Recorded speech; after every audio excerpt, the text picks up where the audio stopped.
আৰে ভাই বিয়া কেতিয়া পাতিব? এইটো এনেকুৱা এটা প্ৰশ্ন যেতিয়া তুমি 20-22 বছৰ পাৰ কৰিবা তেতিয়া এই প্ৰশ্নটোৰ সন্মুখীন হোৱাটো স্বাভাৱিক। আৰু আপুনি চাগে এই বিষয়টো কেতিয়াবা ভাবি চিন্তাত পৰে, নহয় জানো? আৰু সকলোৱে ভাবে যে ভাল জীৱনসংগী কেনেকৈ বিচাৰি পাম। সকলোৰে সমস্যা সেইটোৱে। আৰু এই ভিডিঅ'টোৰ যোগেদি মই এনেকুৱা কেইটামান টিপছ ক'ম য'ৰ পৰা আপুনি ভাল সংগী এজন বা এজনী বিচাৰি উলিয়াব পাৰিব। আচলতে জীৱনসংগী বিচাৰি লোৱাটো ইমান সহজ নহয় যিমান ভবা যায়। এইবোৰৰ ওপৰত যিবোৰ অনলাইন ৱেবছাইট আছে তাত প্ৰফাইল বনোৱাটো বহুত সহজ, কিন্তু প্ৰেক্টিকেলি ৰিয়েল লাইফত সংগীজন বিচাৰি পোৱাটো বহুত কঠিন। জীৱনসংগী বিচৰাৰ আগত এইকেইটা মনত ৰখাটো আপোনাৰ বাবে অত্যন্ত প্ৰয়োজনীয়। নম্বৰ 1, এজনে আনজনৰ প্ৰতি সন্মান থকাটো বহুত প্ৰয়োজনীয়। নম্বৰ 2, বন্ধুত্ব হোৱাটো প্ৰয়োজনীয়। সন্মানৰ লগত যিকোনো সম্পৰ্ক এটা আগবঢ়াই নিবলৈ বন্ধুত্ব হোৱাটো জৰুৰী। বন্ধুত্ব হোৱাৰ পিছত আপুনি খোলাখুলি কথা ক'ব পাৰিব, যিকোনো সমস্যা ফিলিং শ্বেয়াৰ কৰিব পাৰিব, যেনেকৈ আমি বন্ধুৰ লগত কৰোঁ। নম্বৰ 3, ইজনে আনজনৰ প্ৰতি সৎ মনৰ হ'ব লাগিব। বিয়া বাৰুৰ কথাত সৎ আৰু বিশ্বাসৰ কথাটো বহুত জৰুৰী।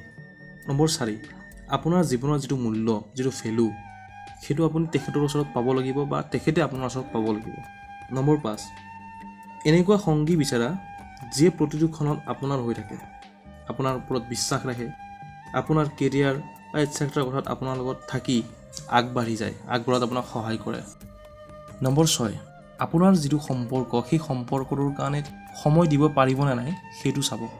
বিয়াৰ বাবে সংগী বিচৰাৰ আগত এইটো বহুতেই দৰকাৰ। নম্বৰ 7, এনেকুৱা সংগী বিচাৰা যিয়ে আপোনাৰ পৰিয়ালক সন্মান কৰিব। যিয়ে আপোনাৰ পৰিয়ালক সন্মান দিব নোৱাৰিব তেওঁ আপোনাৰ প্ৰকৃত সংগী হ'ব নোৱাৰে, কাৰণ আপোনাৰ পৰিয়ালৰ এজন সদস্য আপোনাৰ বাবে বহুত গুৰুত্বপূৰ্ণ। নম্বৰ 8, জীৱন সংগীজন আপোনাক বুজি পোৱা হ'ব লাগিব, কাৰণ আপোনাক সন্মান কৰিলে নহ'ব, আপোনাক বুজিও পাব লাগিব। প্ৰত্যেকটো কথা আপোনাৰ পৰা এষাৰত বুজি পাব লাগিব। নম্বৰ 9, এইটো অকল সংগী বিচৰাজনে নহয়, প্ৰত্যেক মানুহৰ বাবে এইটো অত্যন্ত প্ৰয়োজনীয়। খঙৰ ওপৰত নিয়ন্ত্ৰণ। খং উঠিলে বা খং কৰিলে খঙৰ ওপৰত কেনেকুৱা ধৰণৰ আচৰণ কৰে, আৰু এই আচৰণটোৱে আপোনাৰ ভৱিষ্যতৰ বহুত কথা কৈ দিয়ে। নম্বৰ 10, আপোনাক ক্ষমা কৰিব জানে নে নাজানে। খং কৰিলে নহ'ব, ক্ষমা কৰিব জানিব লাগিব। আৰু পাহৰাৰ কথাবোৰ পাহৰি যোৱা গুণ থাকিব লাগিব। যিয়ে আপোনাৰ অতীতৰ কথাবোৰ পাহৰি বৰ্তমানক আঁকোৱালি ভৱিষ্যতক আঁকোৱালি আগবাঢ়িব পাৰিব, তেখেতে আপোনাৰ বাবে প্ৰকৃত জীৱনসংগী হ'ব পাৰিব। ভুলটো সকলোৱে কৰে, কিন্তু সেইবোৰ সহজভাৱে লৈ পাহৰি যায় নে নাযায় সেইটো চাব লাগিব। এনেকৈ পইণ্ট কৰি থাকিলে ওলাই থাকিব, 10টা 20টা ওলাই গৈ থাকিব। আটাইতকৈ ডাঙৰ গুৰুত্বপূৰ্ণ কথাটো হ'ল তেওঁক আপুনি চিনি কেনেকৈ পাব। তেওঁক আপুনি অনুমান কৰি লওক, তেওঁৰ চাল চলন, আৰু চাওক যে মোৰ জীৱনৰ বাবে, মোৰ পৰিয়ালৰ বাবে তেওঁ পাৰফেক্ট হয় নে নহয়। সেইটো চাই আপুনি আপোনাৰ জীৱনসংগী হিচাপে বিচাৰি লওক। যদি ভিডিঅ'টো চাই ভাল পালে তেতিয়াহ'লে লাইক, কমেণ্ট, শ্বেয়াৰ, ছাবস্ক্ৰাইব কৰি থ'ব। ধন্যবাদ।